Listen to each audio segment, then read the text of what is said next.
this year too. I added some rear tail lights. Got 175 pound on the weight bar there, and you can also see this rear panel here. It doesn't come with the cab. That was made. I got some vinyl over at Walmart, cut the window out, used a plastic bag more or less from one of those bed comforters, sewed that in there. That was a real pain in the ass. And sewed some straps to some aluminum angle there, put a screw in it, mount it to the body so it's not blowing around.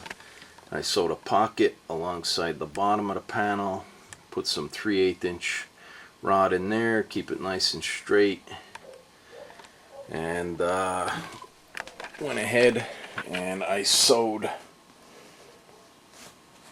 the piece right to the original part of the cab down the side here, and then I sewed this up.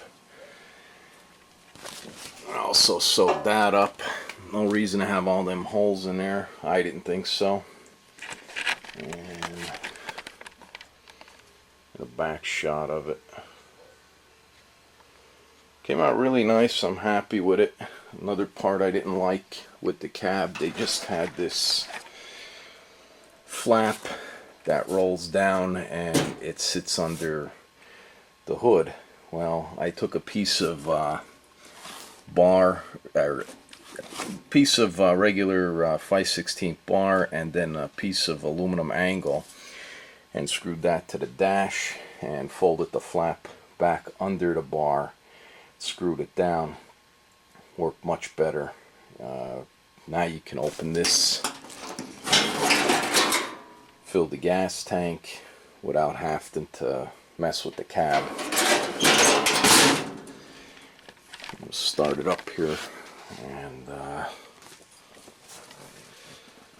picture the cab. You can see how I did that there. Just wrapped the flap back under the bar and up, pulled it taut. I did have to heat the lever up, bend that back a little bit because it was hitting that part of the cab.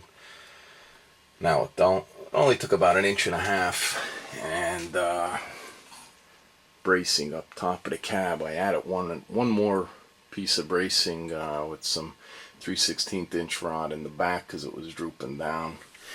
Also added an extra bolt because they only had one in it and it was kind of bending outward. Sturdy that up. It's going to be a little louder in here because we're in the garage, but